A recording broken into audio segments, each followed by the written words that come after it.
Bismillahirrahmanirrahim. Assalamualaikum warahmatullahi wabarakatuh. Waalaikumsalam warahmatullahi wabarakatuh. Alhamdulillahirrabbilalamin. Senang sekali masih bisa ketemu dengan kalian di kelas BIT Fisika 11 IPA 1 ya. Dari di minggu sebelumnya atau di pertemuan sebelumnya kita sudah membahas mengenai teori kinetik gas. Kita sudah belajar bagaimana menyatakan keadaan gas yang berada pada sebuah ruangan dengan menggunakan persamaan dari hukum-hukum yang berlaku pada teori kinetik gas, yaitu ada hukum Boyle, hukum Charles, dan hukum Gay-Lussac yang digabungkan menjadi hukum Boyle-Gay-Lussac. Kemudian kita juga sudah bisa mencari keadaan gas dengan menggunakan persamaan PV sama dengan nRT. PV sama dengan nRT atau PV sama dengan N dikali K dikali dengan T. Juga kita sudah mencari besarnya energi kinetik yang dimiliki oleh gas pada keadaan-keadaan tertentu dan energi kinetik untuk gas dengan jenis-jenis tertentu, dimana kalau gas yang monoatomik kita sudah mempelajarinya, energinya bentuknya seperti apa atau besarnya cara mencarinya seperti apa. Yang diatomik juga yang poliatomik.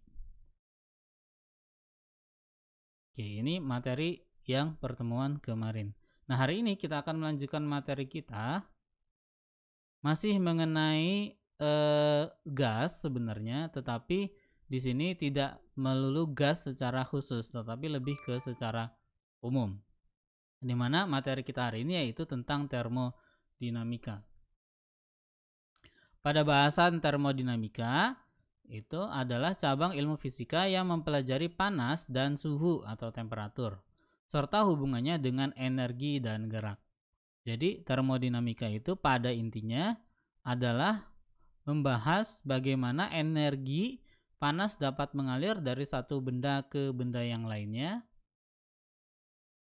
Kemudian kita juga mempelajari bagaimana proses-proses aliran energi tersebut bisa terjadi, lalu prosesnya itu jenisnya ada apa saja. Yang terakhir kita akan temukan akibat yang dihasilkan oleh proses perpindahan atau pengaliran energi tersebut. Jadi pada intinya di termodinamika itu kita mempelajari tentang energi panas. Nah, energi panas itu kan bergantung sama suhu, berarti kita juga akan mempelajari energi panas itu dan hubungannya dengan suhu serta hubungannya nanti dengan energi dan gerak. Lalu kita akan belajar proses-prosesnya apa saja dan akibat atau penerapan yang dapat dihasilkan oleh proses perpindahan energi tersebut. Oke, ini secara umum materi yang akan kita bahas untuk hari ini. Nah, hari ini saya akan gunakan sepenuhnya untuk penjelasan materi. Untuk contoh soal dan latihan soal, nanti saya akan masukkan contoh soal dan latihan soalnya melalui video yang bisa kalian cek di channel Sukses PTN SMA DTBS Putri, yang insya Allah nanti malam bisa kalian, nanti sore lah, nggak sampai malam banget, bisa kalian cek videonya di channel tersebut. Oke, kita mulai saja pembahasan kita mengenai termodinamika. Sebelum kita masuk ke pembahasan atau pengertian atau bagaimana mempelajari bagaimana energi panas tersebut dapat mengalir dari satu tempat ke tempat yang lainnya, lalu bagaimana proses aliran tersebut, kita pertama-tama mempelajari apa itu yang disebut sistem dan lingkungan. Kenapa? Karena dalam termodinamika itu sangat berkaitan erat dengan yang namanya sistem, di mana semua proses termodinamika itu yang kita amati adalah yang berada di dalam sistem. Tetapi selain kita amati yang sistemnya, kita juga menghitung atau memasukkan faktor dari lingkungannya. Jadi nanti ada hubungan antara sistem dan lingkungan di proses termodinamika yang akan kita pelajari hari ini. Jadi harus dipahami terlebih dahulu apa itu sistem dan apa itu lingkungan dan bagaimana interaksi antara sistem dengan lingkungannya. Kita lihat di sini ada gambar sistem itu ada berupa garis lingkaran gitu ya. Dimana sistem termodinamika khususnya dalam pembahasan kita hari ini adalah sistem termodinamika adalah bagian dari jagat raya yang kita amati, yang diberi batasan berupa batasan yang nyata atau imajinasi, yang memisahkan sistem dengan jagat raya yang tidak teramati. Jadi yang tidak teramati tersebut yang disebut adalah lingkungan. Jadi sistem adalah bagian dari jagat raya atau bagian dari segala sesuatu yang masih kita amati atau kita mau cari tahu atau kita teliti gitu ya. Nah, tetapi harus ada batasan yang jelas antara sistem yang kita amati atau sesuatu yang kita amati tersebut dengan sesuatu yang ada di luar dari apa yang kita amati atau yang berada dari luar sistem. Dimana kalau yang kita amati itu berada di dalam batasan, berarti itu adalah sistemnya, dan di luar batasannya itu berupa lingkungan atau disebut lingkungan. Dimana ada antara sistem dengan lingkungannya dapat terjadi pertukaran energi dan materi. Ada pertukaran antara energi antara sistem dengan lingkungannya, ini bisa terjadi. Juga bisa terjadi pertukaran massa atau materi antara sistem dengan lingkungannya. Dalam termodinamika dikenal 3 jenis sistem. Yang pertama ada sistem yang terbuka, di mana pada sistem yang terbuka itu ada pertukaran energi, juga terdapat pertukaran materi. Contohnya pada botol ini. Nah, batasan dari botol ini merupakan batasan dari sistemnya, di mana sistemnya itu merupakan air atau cairan yang berada di dalam botol ini. Jadi cairannya berupa sistem yang nantinya akan kita amati, bagaimana cairan ini akan berinteraksi dengan lingkungannya. Kemudian batasannya berupa botol. Nah, kalau botolnya itu tidak tertutup, maka sistemnya disebut sistem yang terbuka.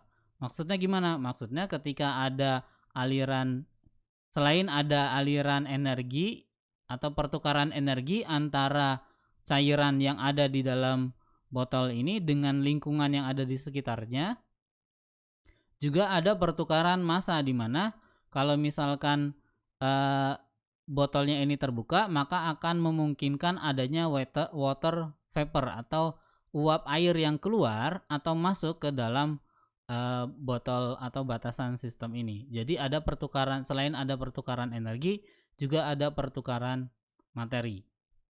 Jenis sistem yang kedua itu disebut sistem yang tertutup, di mana untuk sistem yang tertutup ini hanya memperbolehkan pertukaran energi saja. Kalau tertutup berarti di bagian botol atasnya itu kita tutup sehingga tidak memungkinkan adanya uap air yang keluar ataupun masuk ke dalam botol ini. Sehingga yang terjadi hanyalah pertukaran energi antara sistem yang berada di dalam botol dengan lingkungan yang berada di luar botol. Kemudian ada jenis yang ketiga, yaitu sistem yang terisolasi. Berarti sistem ini atau botol ini kita bungkus dengan sesuatu yang dapat menahan semua pertukaran energi dari lingkungan sekitarnya, atau tidak ada pertukaran energi di antara sistem yang ada di dalam botol dengan lingkungan yang ada di luar botol. Atau kalau misalkan dalam kehidupan nyata kita lebih sering menemukan bentuk sistem yang terisolasi ini adalah menggunakan termos atau pokoknya menggunakan termos yang vakum ya, dimana bagian yang vakumnya merupakan bagian isolasi supaya tidak ada energi panas yang keluar dari termos tersebut atau tidak ada energi panas yang masuk dalam termos tersebut. Ini kalau secara ideal maka tidak ada pertukaran energi sama sekali ya. Tetapi kan karena kalau termos itu sebenarnya tidak ideal 100%. Masih ada panas yang tertukar antara lingkungan udara luar dengan air yang berada di dalam termosnya. Tetapi masih bisa kita katakan bahwa sistem tersebut masih cukup terisolasi. Oke, kita sudah pahami apa itu sistem dan apa itu lingkungan. Bahwa sistem adalah sesuatu yang kita amati, yang dibatasi oleh batasan yang nyata atau imajinatif. Kemudian yang di luar dari apa yang kita amati itu adalah lingkungan. Oke, maka kita lanjutkan ke pembahasan utama, yaitu tentang termodinamika. Termodinamika itu mempunyai hukum-hukum tentang bagaimana perpindahan panas bisa bagaimana energi panas bisa berpindah dari satu tempat ke tempat yang lainnya. Hukum termodinamika itu ada 4. Yang pertama ada hukum 0, ada hukum ke 0, ada hukum ke 1, ada hukum kedua, dan ada hukum ketiga. Hari ini kita akan membahas hanya menggunakan hukum 0, 1, dan 2. Untuk hukum yang ketiga ini kita tidak banyak pelajari karena jarang banget muncul di soal UTBK. Meskipun muncul itu mungkin soalnya kelasnya itu kelas ujian mandiri dari universitas-universitas tertentu ya. Oke, hari ini kita akan bahas hanya hukum 0, hukum 1, dan hukum 2. Kalau mau belajar tentang hukum 3 dari termodinamika, boleh saja. Untuk mempelajari lebih dalam, kalian masuk ke universitas yang ambil jurusan yang berkaitan dengan fisika, baik itu teknik fisika, fisika murni, fisika nuklir, teknik mesin, dan lain-lain. Nanti akan belajar mengenai hukum ketiga Newton. Bahkan astronomi pun akan belajar tentang hukum ketiga termodinamika, bukan Newton. Oke, kita akan pelajari dulu hukum pertama dari termodinamika, yaitu hukum ke-0 termodinamika. Loh, kenapa Pak hukum ke-0 termodinamika? Ya karena pada awal munculnya hukum termodinamika itu sudah ada atau sudah ditemukan dulu hukum 1, hukum 2 dan baru ditemukan hukum 1 dan hukum 2 dan hukum 3-nya gitu ya. Tapi ternyata seiring waktu berjalan ada satu hukum lagi yang menjadi hukum yang jauh lebih mendasar dibandingkan hukum 1, 2, dan 3 dari termodinamika. Sehingga daripada kita masukin ke hukum keempat, lebih enak atau lebih pas kalau dimasukkan ke hukum yang lebih awal, yaitu hukum ke-0. Yaitu hukum ke-0 termodinamika berbunyi bahwa jika dua sistem berada dalam kesetimbangan termal dengan sistem ketiga, maka mereka berada dalam kesetimbangan termal satu sama lain. Maksudnya apa? Maksudnya kalau ada 3 buah sistem, mereka ternyata berada pada keseimbangan yang termal atau suhunya itu seimbang atau suhunya itu sama, maka ketiga sistem itu merupakan atau mempunyai keseimbangan termal satu sama lain. Atau kalau misalkan saya gambarkan dengan ini, ada sistem A dan sistem B. Ternyata sistem A dan sistem B ini mempunyai suhu yang sama dengan sistem C. Karena sistem A sama dengan sistem B dan sistem B sama dengan sistem C suhunya, maka sistem A akan sama dengan sistem C. Maksudnya apa sih Pak? Dalam keadaan nyata, kita bisa bilang bahwa semua benda akan cenderung selalu menyamakan atau menuju ke keseimbangan termal satu sama lain. Kalau kita punya dua cairan atau dua benda, misalkan saya punya sebuah gelas gitu ya, yang berisi air panas. Nah, ini isinya air panas. Ya. Misalkan suhunya air panas ini sistemnya adalah sistem A.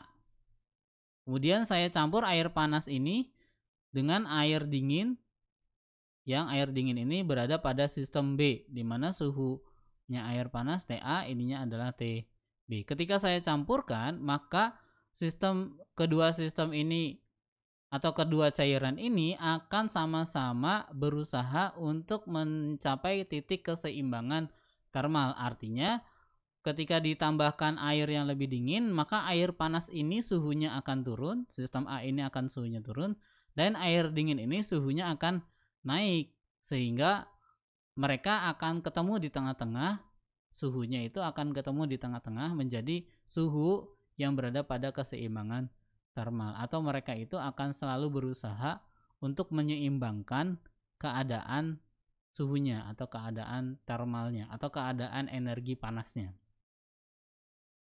Itu prinsip dari hukum ke-0 termodinamika. Nah, ada rumusnya nggak, Pak? Ada rumusnya nggak, Pak? Atau ada persamaannya nggak? Nah, untuk hukum ke-0 termodinamika hanya prinsipnya saja yang harus kita pahami, karena ini merupakan prinsip dasar dari pertukaran energi panas, bahwa setiap kali ada pertukaran energi panas itu adalah upaya atau usaha untuk mencapai ke keseimbangan termal.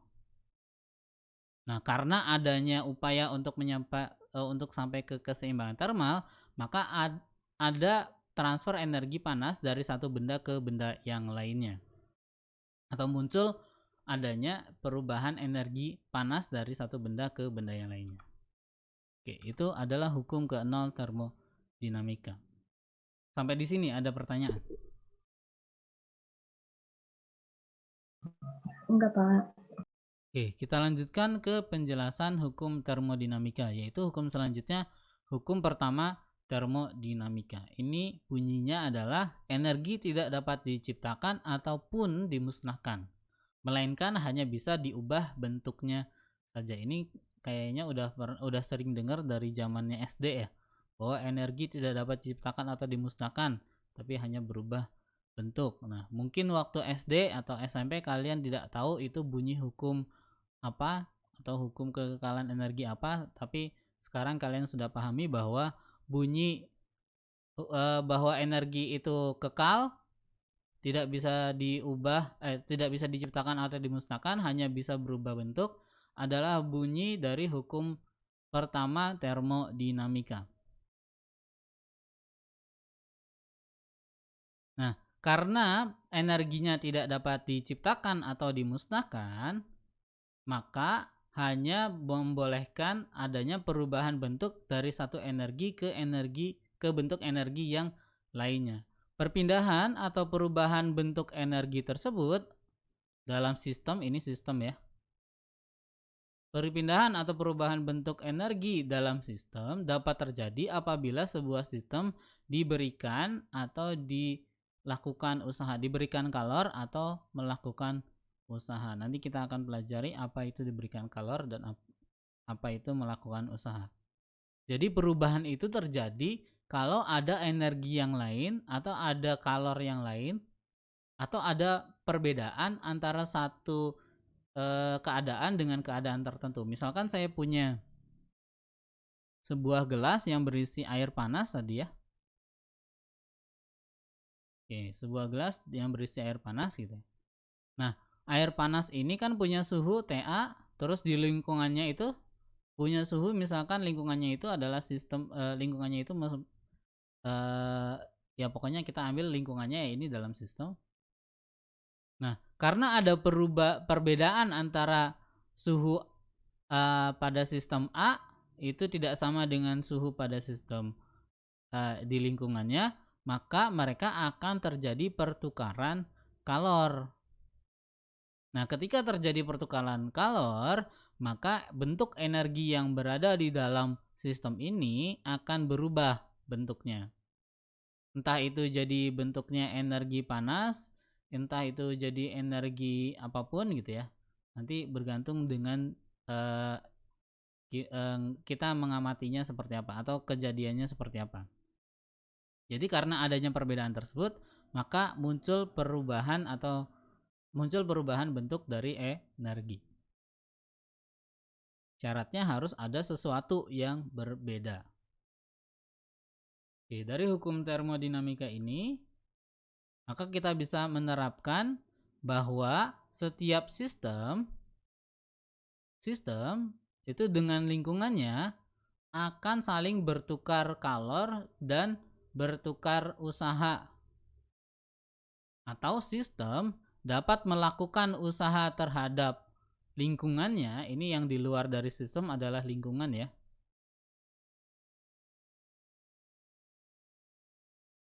Atau sistem juga dapat menerima usaha dari lingkungannya. Juga sistem dapat menyerap kalor dari lingkungan dan akan membuang kalor dari lingkungan. Maksudnya apa, Pak? Maksudnya tadi gelas gitu ya yang berisi air panas, terus di lingkungannya, ini lingkungan. Oke. Ternyata gelas ini atau air panas ini mempunyai suhu yang lebih tinggi, sedangkan lingkungannya mempunyai suhu yang lebih rendah. Berarti TA lebih besar daripada T lingkungan. Berarti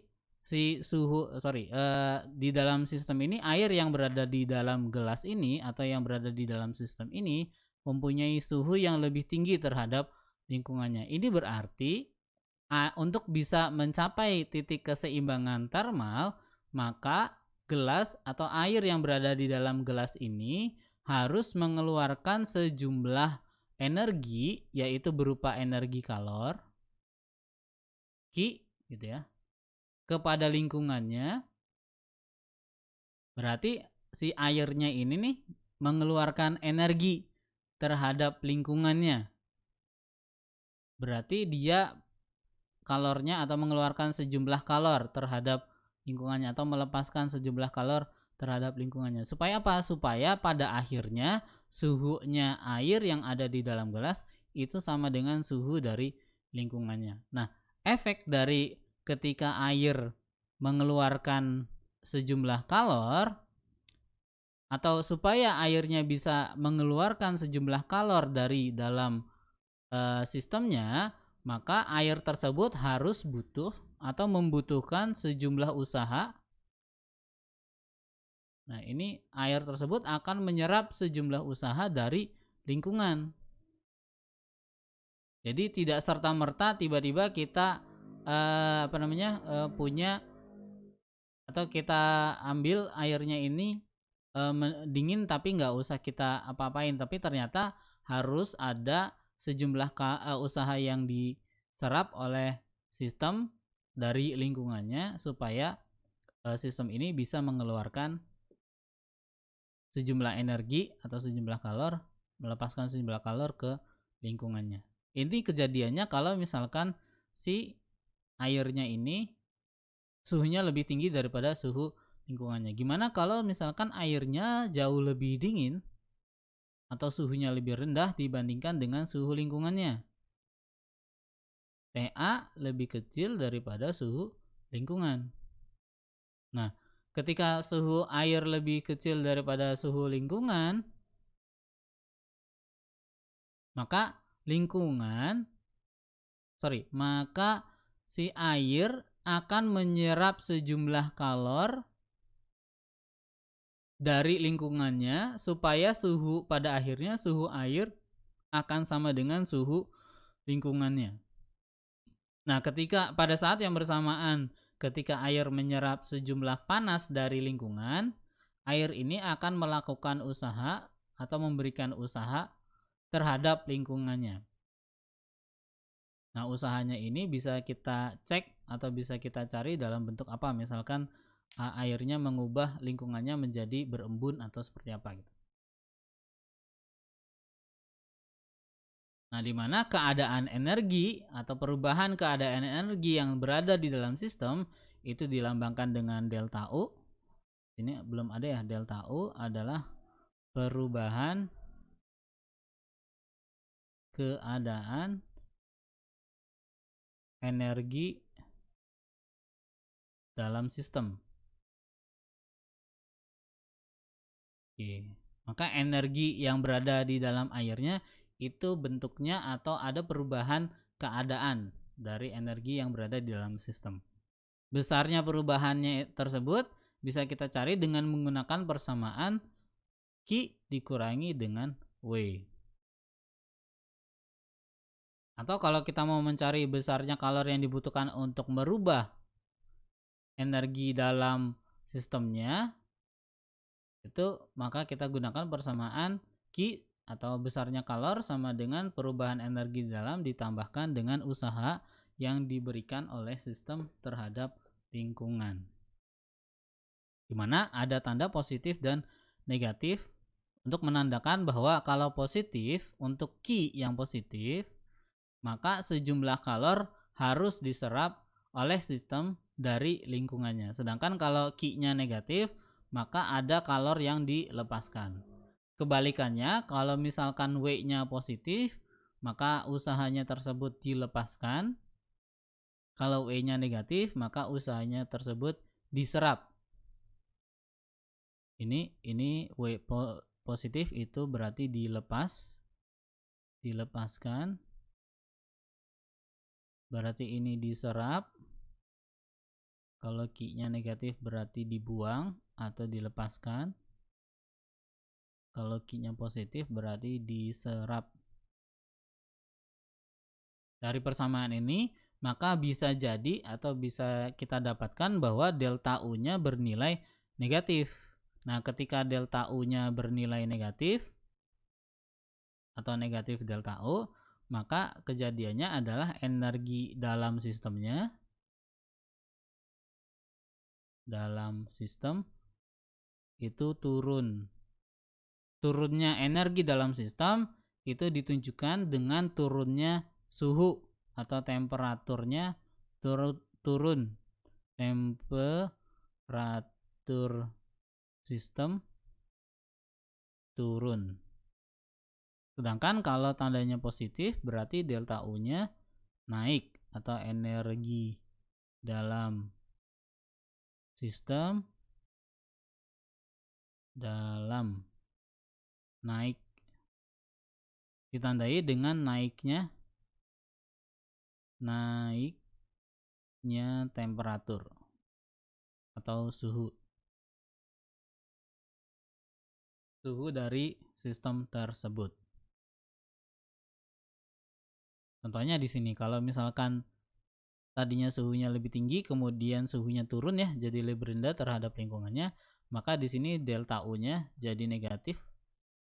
Sedangkan kalau di sini berarti delta U-nya jadi positif. Ada kenaikan suhu, maka delta U-nya positif. Oke, ini tentang hukum termodinamika dan persamaannya. Ini berarti menyatakan interaksi antara sistem dengan lingkungannya itu bisa terjadi pertukaran energi. Bisa pertukaran energinya tersebut bisa dilakukan atau berupa penyerapan sejumlah kalor yang akan menghasilkan pelepasan sejumlah usaha, atau kebalikannya penyerapan sejumlah usaha akan menghasilkan pelepasan sejumlah kalor. Jadi setiap kali ada sistem, ada interaksi antara sistem dan lingkungan, itu ada kemungkinan perubahan keadaan energinya, itu kondisinya atau caranya itu ada kemungkinan cuman ada dua, yaitu kalau ada Q yang diserap maka akan ada sejumlah usaha yang dilepaskan dari dalam sistem, atau ketika ada sejumlah usaha yang diserap maka akan ada sejumlah kalor yang dilepaskan dari dalam sistem.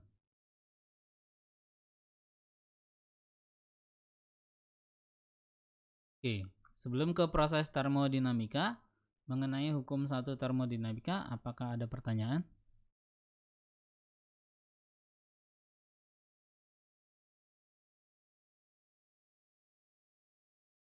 Enggak, Pak. Oke, kita lanjutkan ke proses-proses termodinamika. Pertukaran energi dari dalam sistem ke luar sistem atau ke lingkungannya itu dapat melalui proses-proses termodinamika dinamika, atau bisa dicapai dengan menggunakan proses-proses termodinamika, di mana proses termodinamika ada 4 macam atau 4 jenis, yaitu ada proses isochorik atau proses isobarik, kemudian proses isotermik, dan proses adiabatik, di mana masing-masing proses itu sesuai dengan hukum persamaan keadaan gas yang sudah kita pelajari di pertemuan sebelumnya, di mana untuk proses isochorik sesuai dengan hukum Gay-Lussac, yaitu untuk proses isochorik hukum Gay-Lussac di mana gas dalam keadaan tertentu atau sistem dalam keadaan tertentu dibuat tetap volumenya, atau volumenya dibuat konstan. Di mana untuk proses isobarik itu tekanannya yang dibuat konstan. Lalu proses isotermik berarti suhunya yang dibuat konstan. Oke, dan adiabatik ketiga-tiganya berubah, tapi perubahannya masih dalam kondisi atau perbandingan yang konstan. Nah, dari hukum-hukum ini maka kita coba jelaskan atau kita coba pelajari masing-masing dari proses termodinamika. Yang pertama yaitu proses isochorik terlebih dahulu. Nah, proses isochorik adalah proses perubahan gas atau perubahan energi dalam sistem yang mensyaratkan bahwa perubahan energinya tersebut terjadi dalam volume yang sama atau volume yang tetap. Karena volumenya tetap, karena volumenya dibuat tetap, maka persamaan keadaan untuk proses isochorik tinggal P per T sama dengan konstan, atau P1 per T1 sama dengan P2 per T2. Ini artinya ketika ada perubahan keadaan dari keadaan yang pertama ke keadaan yang kedua pada grafik nih, perubahan keadaan pertama ke perubahan keadaan kedua, yaitu ditandai dengan adanya perubahan tekanan. Nah, karena grafiknya merupakan tekanan terhadap volumenya dibuat konstan, berarti volumenya tidak berubah sama sekali. Maka yang berubah adalah selain dari tekanannya, maka suhunya juga harus berubah, di mana suhu dengan tekanan itu saling berbanding lurus. Sehingga kalau tekanannya turun seperti pada gambar di sini, berarti prosesnya itu menuju ke bawah gitu ya. Maka suhunya juga ikut turun. Berarti kalau misalkan tekanannya turun, suhunya juga ikut turun. Kalau tekanannya naik, maka suhunya juga ikut naik. Begitu. Nah, untuk proses isochorik, besar usaha yang dilakukan oleh sistem terhadap lingkungannya itu tidak ada atau sama dengan 0. Kenapa? Karena dalam proses isochorik sistem tidak mengalami perubahan volume. Meskipun ada sejumlah kalor yang masuk atau keluar dari dalam sistem. Meskipun ada kalor yang masuk ke dalam sistemnya, sejumlah kalor, tetapi karena tidak terjadi perubahan volume, ingat volumenya tidak berubah sama dengan 0, atau perubahan volume sama dengan 0. Karena volumenya tidak berubah, maka usahanya sama dengan 0. Berarti bisa saya katakan bahwa adanya usaha atau munculnya usaha ditandai dengan adanya perubahan volume. Kalau ada perubahan volume, berarti ada muncul usaha. Kalau ternyata perubahan volumenya tandanya negatif delta V gitu ya. Negatif delta V. Maka di sini berarti si usahanya juga bertanda negatif. Nah, di mana kalau untuk mencari persamaan keadaan energi dalamnya, maka keadaan energi dalam sistemnya itu sama dengan sejumlah kalor yang diserap atau yang dilepaskan oleh sistem. Karena usahanya sama dengan 0. Atau pada proses ini, kalor yang diserap atau dilepaskan sistem hanya bisa merubah keadaan energi dalam sistemnya. Jadi dalam proses isohorik tidak terjadi pertukaran usaha, atau usahanya tidak dilepaskan atau diserap, meskipun masih ada penyerapan sejumlah kalor, tapi kalornya ini hanya digunakan untuk merubah energi dalam sistemnya. Jadi yang berkembang atau yang berubah cuman diri atau di dalam sistemnya aja. Tidak ada interaksi atau tidak ada perubahan terhadap lingkungannya. Meskipun sistemnya tersebut menyerap atau berinteraksi dengan menyerap atau melepaskan sejumlah kalor. Sebentar.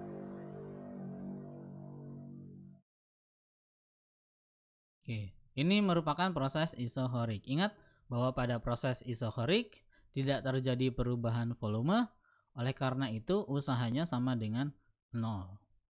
Dimana karena usahanya sama dengan 0, maka sejumlah Q atau kalor yang diserap tersebut atau dilepaskan tersebut hanya bisa merubah keadaan energi dalam sistemnya atau delta U-nya. Atau delta U sama dengan Q. Itu untuk proses isohorik atau proses pada volume yang konstan. Volume konstan. Oke, kita lanjut ke proses berikutnya, yaitu proses isobarik. Nah, pada proses isobarik, maka perubahan gas pada sistem itu dilakukan dengan menetapkan atau membuat konstan tekanannya. Jadi tekanan pada sistemnya itu dibuat sama atau dibuat konstan. Karena tekanannya tetap, maka persamaan keadaan proses dari isobarik itu sesuai dengan persamaan hukum Charles, yaitu V per T sama dengan konstan, atau V1 per T1 sama dengan V2 per T2. Ini berarti terjadi perubahan volume dan suhu oleh proses isobarik. Terjadi perubahan volume dan suhu dalam sistem karena terjadi proses isobarik. Nah, di mana pada proses yang isobarik sejumlah kalor yang diserap atau dilepaskan oleh sistem ini akan merubah volume sistem. Kita lihat di sini bahwa volumenya itu berubah dari keadaan yang pertama ini V1 ke keadaan yang kedua yaitu V2. Ya, kalau misalkan arah perubahannya atau arah prosesnya itu ke kanan, berarti perubahan volumenya itu semakin besar, gitu. Maka volumenya akan mengembang, berarti ini kejadiannya adalah ekspansi. Nah, ketika ada ekspansi, maka sistem akan melakukan usaha kalau delta V-nya bernilai positif. Ketika arahnya sebalikannya atau volumenya itu menyusut, atau bahasa lainnya adalah adanya proses kompresi atau volumenya menyusut, maka akan ada nilai atau selisih dari volumenya itu bernilai negatif, ya. Maka kalau misalkan delta V-nya bernilai negatif, pada saat itu berarti sistem atau pada saat itu sistemnya itu sedang menerima sejumlah usaha dari luar atau dari lingkungannya. Jadi melakukan usaha terhadap lingkungan itu tandanya positif. Kalau menerima usaha dari lingkungan berarti tandanya negatif. Di mana besarnya usaha yang dilakukan atau diterima oleh sistem digunakan persamaan W sama dengan P dikali dengan delta V. Di mana P-nya itu konstan, selalu tetap, dan delta V ini adalah perubahan volumenya.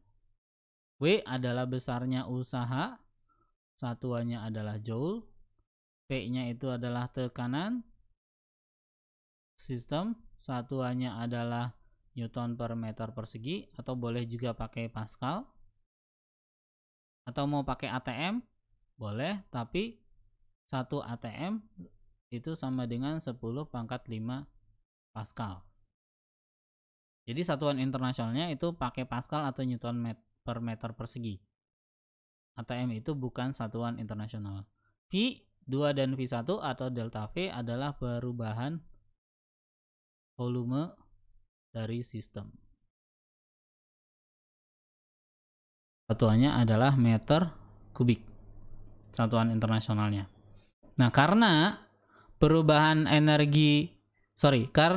adanya sejumlah kalori yang diserap dan dikeluarkan oleh sistem tersebut menyebabkan adanya usaha yang dilakukan atau adanya sejumlah usaha yang dilepaskan atau diterima oleh sistem, maka perubahan energi dalamnya itu mengikuti persamaan yang sama, yaitu delta U sama dengan Q dikurangi dengan W.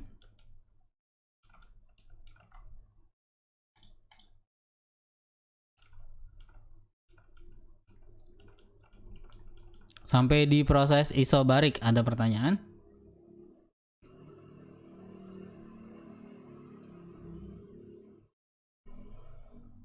Kalau tidak ada, kita lanjutkan ke proses berikutnya, yaitu proses isotermik. Proses isotermik berarti membuat sistemnya berada pada suhu yang konstan atau suhunya tidak berubah sama sekali. Karena suhunya konstan, maka persamaan keadaan pada proses ini itu sama dengan P kali V sama dengan konstan, atau P1V1 sama dengan P2 kali V2 dengan menggunakan grafik seperti pada gambar.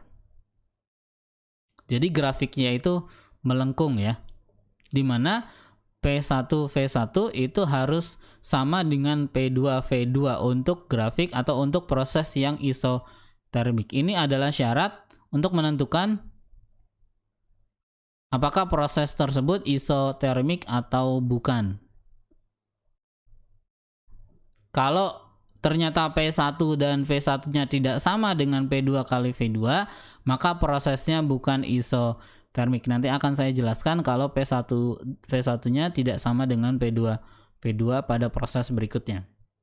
Kita jelaskan dulu untuk proses yang isotermik, di mana besarnya usaha yang dihasilkan oleh proses isotermik itu sama dengan luas dari bangun yang digambarkan atau dibentuk oleh grafik tekanan terhadap volume ini.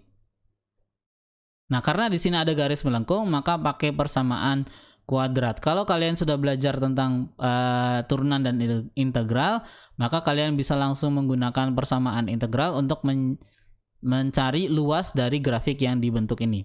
Tapi karena belum dipelajari mengenai turunan dan integral, maka bisa kalian gunakan persamaan yang ini. Besar usaha yang dilakukan oleh sistem itu W sama dengan nRT dikali dengan ln V2 per V1. Dimana kita sudah kenal bahwa nRT atau di persamaan keadaan gas, PV sama dengan N dikali R dikali dengan T. Maka bisa saya ubah nih nRT-nya menjadi W sama dengan P dikali dengan V dikali dengan ln V2 per V1. Nah, pada proses isotermik, sistem itu tidak mengalami perubahan suhu. Saya sudah bilang bahwa perubahan suhu pada sistem itu menyatakan adanya perubahan energi dalam pada sistem. Kalau suhunya jadi naik, maka energi dalamnya itu juga ikut naik. Kalau suhunya turun dalam sistemnya, berarti energi dalamnya juga ikut turun. Tetapi karena proses isotermik ini sistemnya tidak mengalami perubahan suhu, maka proses ini juga atau energi dalamnya juga tidak berubah, atau sistem tidak mengalami perubahan energi dalam, atau delta U-nya sama dengan 0. Karena delta U-nya sama dengan 0, dengan menggunakan persamaan delta U sama dengan Q dikurangi dengan W, delta U-nya tuh sama dengan 0, berarti Q-nya akan sama dengan W. Atau seluruh kalori yang diserap oleh sistem atau seluruh kalori yang dilepaskan oleh sistem akan dikonversi menjadi usaha. Semua semua kalor yang diserap oleh sistem itu semuanya akan jadi usaha, atau semua usaha yang diserap oleh sistem semuanya akan dibuang menjadi kalor atau dilepaskan berupa bentuknya kalor. Ini proses isotermik. Kemudian yang terakhir adalah proses adiabatik. Dimana proses adiabatik ini kalau kalian perhatikan grafiknya hampir sama dengan proses yang isotermik, yaitu grafiknya melengkung atau menggunakan persamaan garis atau dengan persamaan kuadrat. Nah, karena sama, maka saya tadi bilang bahwa ada syarat untuk proses isotermik, yaitu P1V1 harus sama dengan P2V2.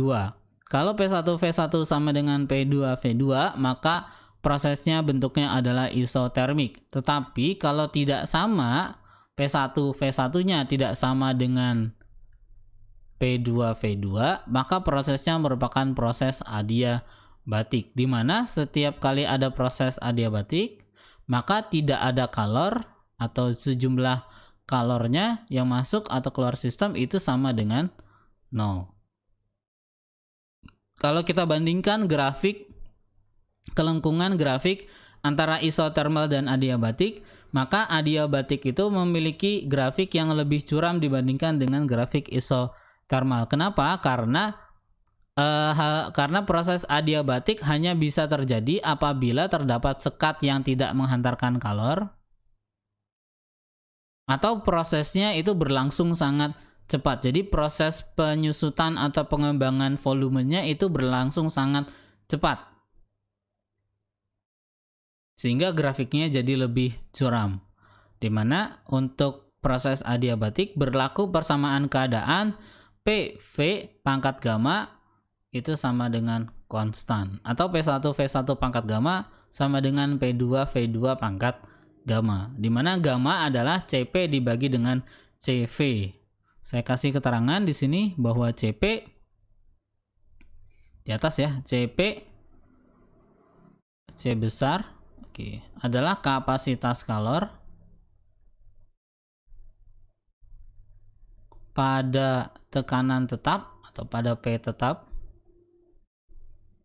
dan CV itu juga kapasitas kalor. Nah, ini pada volume yang tetap. Biasanya nanti di soal akan diketahui besarnya berapa. Untuk mencari besarnya usaha pada proses adiabatik, maka kita gunakan persamaan W atau usaha sama dengan 1 minus 1 per 1 minus gamma dikalikan P2V2 dikurangi dengan P2V2. Atau bisa kita ubah dengan menggunakan persamaan negatif 3 per 2 dikali N dikali R dikali dengan perubahan suhunya.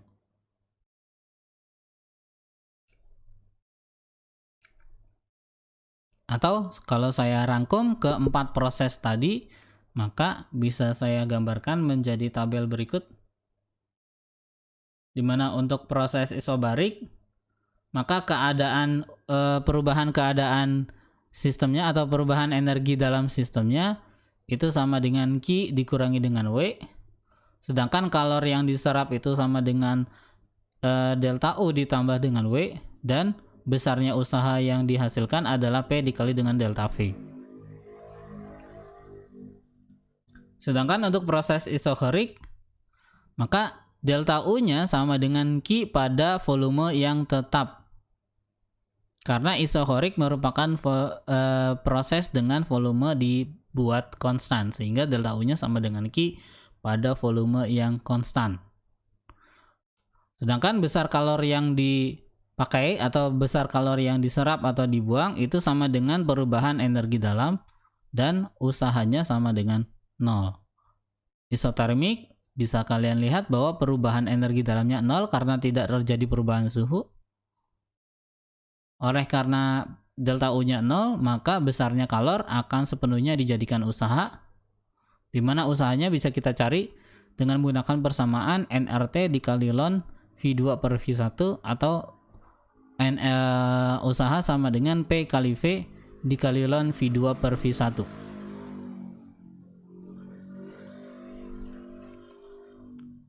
Dan proses adiabatik itu perubahan energi dalamnya sama dengan negatif usaha. Ini berarti energi dalamnya tersebut bisa bertambah kalau dia sedang menyerap usaha. Karena tidak terjadi perubahan karena ini terjadi karena pada proses adiabatik tidak terjadi penyerapan atau pelepasan kalor atau Q-nya sama dengan 0. Maka delta U-nya sama dengan negatif W. Atau kita cari besar usaha yang dihasilkan oleh proses adiabatik mengikuti persamaan 1/1 minus gamma dikali P2V2 dikurangi ini P1V1 ya. Ini P2V2 dikurangi dengan P1 sama V1 nih. Salah. Jangan-jangan yang ini juga. Oh iya, ini salah nih. Ini P1V1. Harusnya P1V1. Oke, sip. Ini untuk proses-proses termodinamika. Nanti kalian bisa lihat contoh soalnya pada video yang nanti akan saya post sore ini di channel YouTube Sukses PTN SMA DTBS Putri. Saya tuliskan saja di sini Sukses PTN SMA DTBS Putri. Atau nanti saya kasih linknya ke KM ya.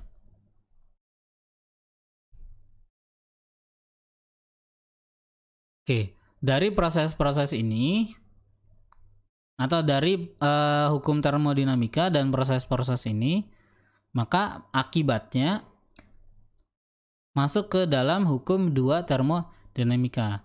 Jadi dari proses termodinamika tadi akan mengakibatkan kalor akan mengalir secara alami dari benda yang panas ke benda yang dingin. Mengalir secara alami itu berarti nggak usah kita apa-apain juga kalornya akan mengalir dari kalor yang lebih panas ke ke benda yang lebih panas ke benda yang lebih dingin, dan tetapi tidak akan mengalir secara alami atau secara spontan ke arah sebaliknya tanpa adanya usaha. Atau artinya kalau kita mau membuat benda yang lebih dingin itu jadi lebih panas atau kalornya itu berpindah dari benda yang lebih dingin ke arah benda yang lebih panas, maka kita harus menggunakan atau menyerap sejumlah usaha untuk melakukannya.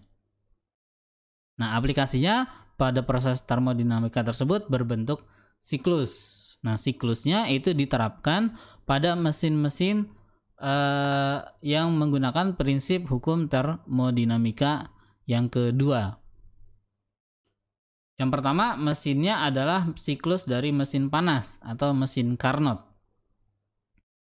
Di mana mesin Carnot bekerja berdasarkan 4 tahapan proses termodinamika dengan menggunakan proses isotermal dan adiabatik. Maka proses mesin panas atau siklus mesin panas kita gambarkan dengan grafik P terhadap V itu seperti ini. Nah, ada 4 proses, yaitu yang pertama adalah proses dari A ke B, lalu dari B ke C, kemudian dari C ke D, naik ke atas, dan dari D ke A, balik lagi ke titik A. Di mana masing-masing proses ini dijelaskan bahwa pada proses yang A ke B, itu terjadi pemuaian secara isotermal. Berarti, pada saat itu sistemnya mengembang, tetapi suhunya tidak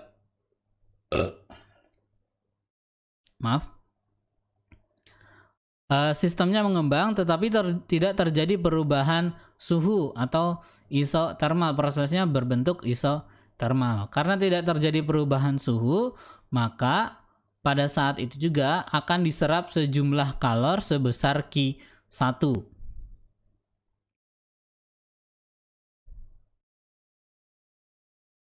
Oke, kemudian ada proses dari B ke C yaitu pemuaian adiabatik. Volumenya bertambah karena tidak ada kalor yang diserap atau dilepaskan oleh proses adiabatik, maka sepenuhnya perubahan energi dalam digunakan sebagai usaha atau pada proses ini akan dikeluarkan sejumlah usaha yang dihasilkan oleh proses dari B ke C atau dihasilkan dari proses pemuaian adiabatik. Ingat di sini pemuaian berarti volumenya itu terjadi perubahan dengan perubahan bernilai positif karena volume akhirnya lebih besar daripada volume awal, berarti usahanya juga bernilai positif. Berarti usahanya pada saat ini sistem melakukan usaha. Oke. Nah, untuk bisa kembali pada titik semula, maka setelah melakukan usaha akan terjadi proses pemampatan atau penyempitan secara isotermal. Jadi volumenya tadi akan menyusut kembali. Nah, supaya volumenya bisa menyusut, maka harus ada sejumlah kalor yang dibuang, atau di sini ada Q2 ya, bukan Q1. Pada proses pemampatan isotermal ini, jadi harus ada kalor yang dibuang ketika proses isotermal ini. Kemudian untuk bisa kembali ke titik A, atau kita akan membentuk siklus. Siklus itu berarti dari satu titik kembali ke titik yang lainnya.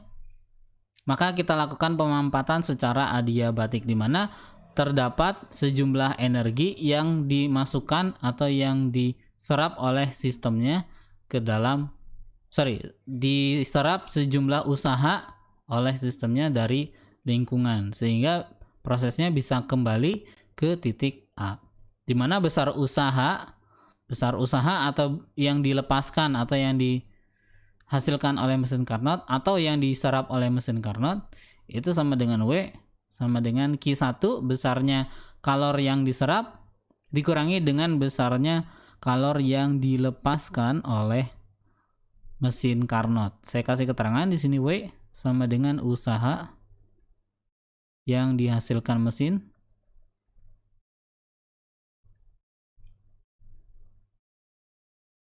Carnot, satuannya adalah joule. Q1 adalah kalor yang diserap pada reservoir suhu yang tinggi. Satuannya juga joule. Q2 adalah kalor yang dilepaskan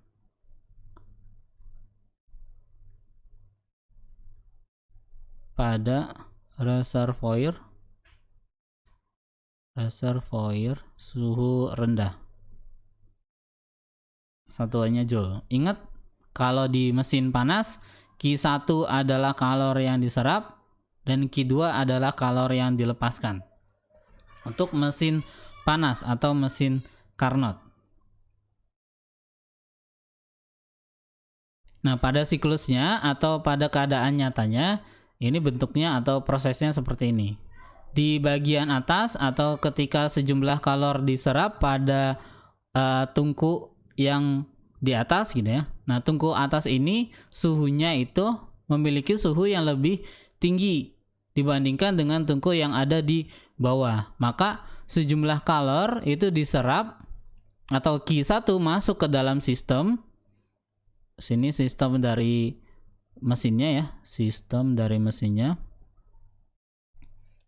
Nah, sistemnya ini akan menyerap sejumlah kalor dari tungku suhu yang lebih tinggi atau disebut reservoir suhu yang tinggi. Masuk sejumlah kalor ke dalam sistem dan kalornya ini akan dihasilkan usaha karena proses adiabatik, maka akan mengeluarkan sejumlah usaha.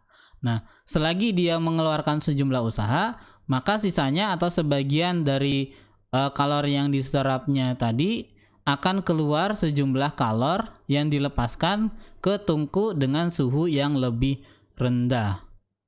Ini mesin Carnot ini hampir sama dengan proses dari mesin kendaraan bermotor. Jadi ketika untuk bisa mendapatkan pergerakan dari piston kendaraan bermotor, maka harus kita naikkan suhunya yang berada di dalam mesin. Maka sejumlah kalor akan diserap. Kemudian penyerapan kalor itu akan menyebabkan sejumlah kerja yang nantinya akan memutar poros roda atau poros rod dari mesinnya. Nanti dihubungkan ke gearbox dan akhirnya memutar roda gitu ya. Nah, perputaran ini selain dia dijadikan perputaran, sisanya karena tidak semua energi atau kalor yang diserap ini tidak semuanya dijadikan kerja atau dihasilkan sejumlah kerja, tetapi ada sebagian yang akan dibuang atau kita punya yang namanya knalpot bagian belakang dari kendaraan bermotor. Itu sejumlah kalor atau sejumlah energi panas akan dibuang melalui knalpot tersebut. Suhu dari knalpot itu memang tinggi, tetapi sebenarnya suhu dari knalpot itu jauh lebih rendah daripada suhu yang berada di dalam mesin.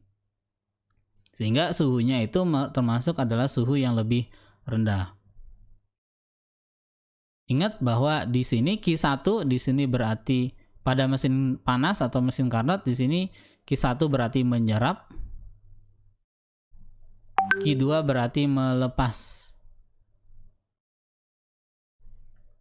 Oke, ini untuk mesin panas atau mesin Carnot. Nah, kemudian ada mesin yang sistemnya atau mekanismenya justru kebalikannya dari mesin Carnot atau mesin panas. Yaitu disebut, ini efisiensi sebelum ke mesin yang kebalikannya dari mesin Carnot, maka kita hitung dulu berapa efisiensi dari mesin Carnot. Dimana efisiensi, kenapa ada efisiensi? Karena tidak semua kalor yang diserap itu tidak semuanya dijadikan usaha oleh mesin Carnot. Ada sejumlah kalor yang dilepaskan, sehingga tidak semuanya atau hanya beberapa persen saja sejumlah kalor yang bisa dijadikan usaha.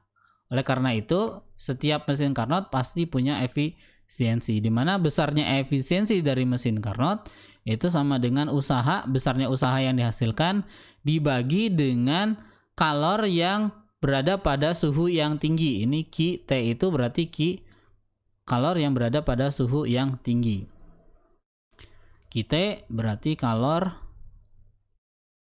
yang berada pada reservoir suhu tinggi atau kalor yang diserap ya.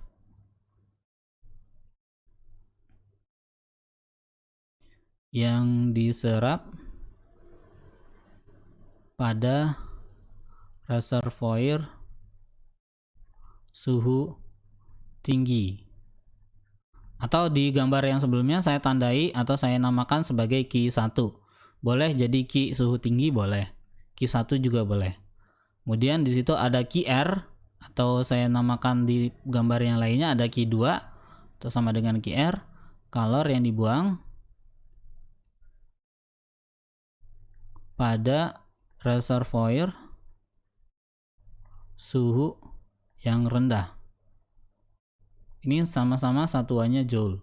Sedangkan W sama dengan usaha yang dihasilkan oleh oleh mesin Carnot. Satuannya juga joule. Nah, di sini pakai ini. Nah, kita ketahui bahwa sebenarnya kalor itu akan sebanding dengan nilai suhunya. Sehingga kalau kita punya persamaan efisiensi sama dengan 1 minus Q pada reservoir suhu rendah dibagi dengan reservoir suhu yang tinggi, maka persamaan efisiensi ini bisa kita ganti atau bisa saya ganti menjadi, atau Q-nya itu bisa saya ganti jadi suhu untuk masing-masing reservoir. Kalau Q-nya pada reservoir suhu tinggi berarti di sini suhunya berarti berarti di sini suhunya adalah suhu pada reservoir suhu tinggi. Kalau Q-nya suhu rendah berarti reservoir suhu rendah, berarti di sini suhunya adalah suhu rendah. Berarti persamaannya bisa saya ganti menjadi T yang di sini yang di atas ya. T1 dikurangi dengan T2, dikalikan dengan T2, bukan dikurangi ya, dikali, dibagi dengan T1, atau persamaannya jadi 1 minus T2 per T1 dikali dengan 100%. Ini bisa menggunakan persamaan yang ini, dimana T1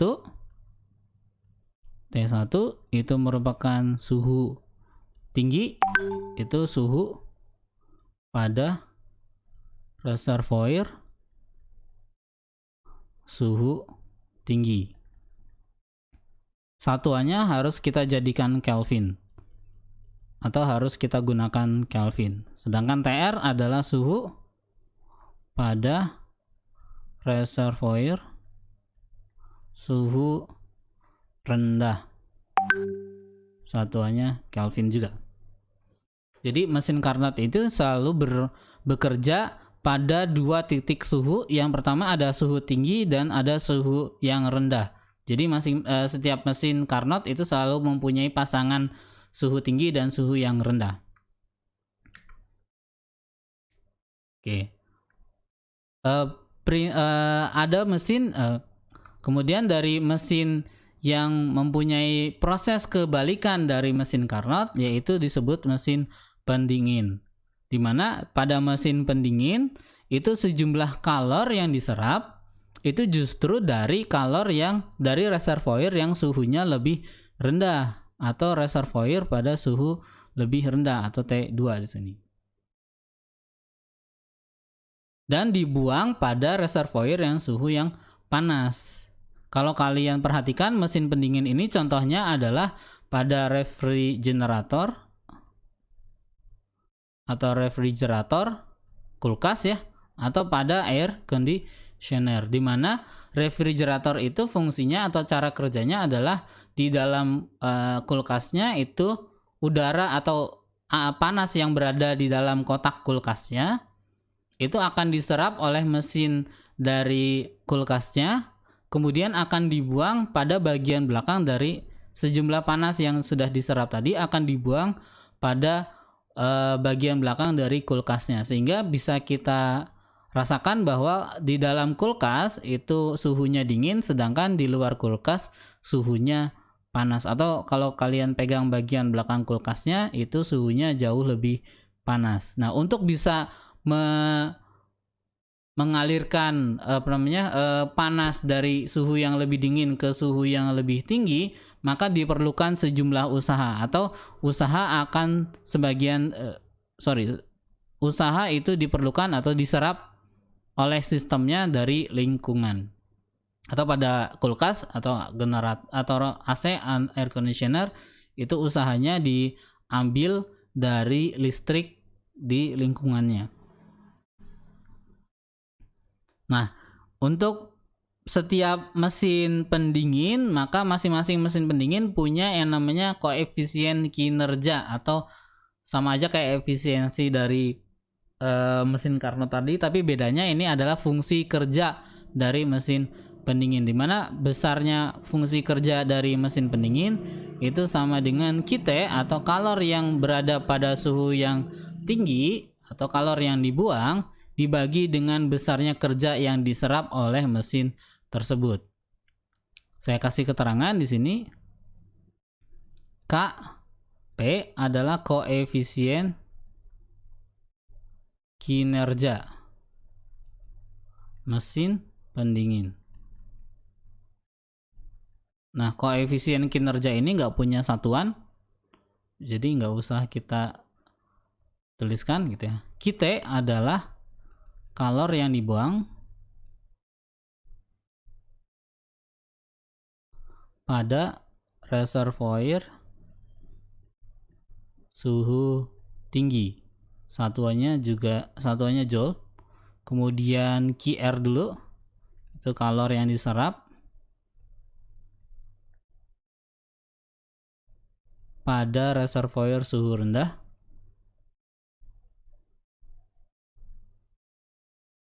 Satuannya joule. Lalu W-nya adalah sejumlah usaha yang dibutuhkan oleh mesin pendingin. Mesin dingin. Satuannya juga joule. Nah, karena Q-nya sebanding dengan T, maka persamaan QT dibagi QT kurangi QR itu sama dengan persamaannya sama dengan T pada suhu tinggi dibagi dengan T suhu pada reservoir tinggi dikurangi dengan suhu pada reservoir rendah, di mana T adalah suhu pada reservoir suhu tinggi, satuannya harus dijadikan Kelvin, dan R adalah suhu pada reservoir suhu yang rendah, satuannya juga harus dijadikan Kelvin. Atau koefisien kinerja itu sama dengan 1 dibagi dengan efisiensi.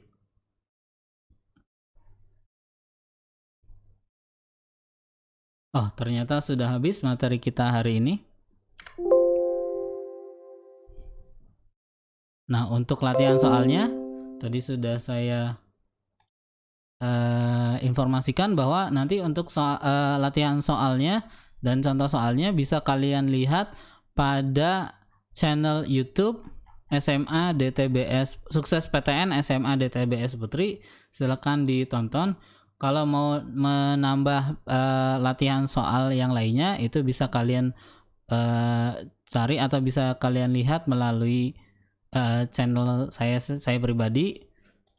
Nanti saya akan berikan link dari channelnya, baik channel Sukses PTN SMA DTBS Putri maupun link dari channel saya ke KM-nya, dan KM-nya tolong hubungi saya melalui nomor yang sudah saya masukkan ke dalam chat. Di sini sekaligus melaporkan absen untuk hari ini ya. Saya kirimkan lewat chat, tolong hubungi saya untuk melaporkan absen untuk hari ini. Nah, sampai di sini kira-kira ada sesuatu yang mau kita diskusikan mengenai materi kita hari ini? Insya Allah cukup, Pak. Kalau tidak ada, kita akhiri saja.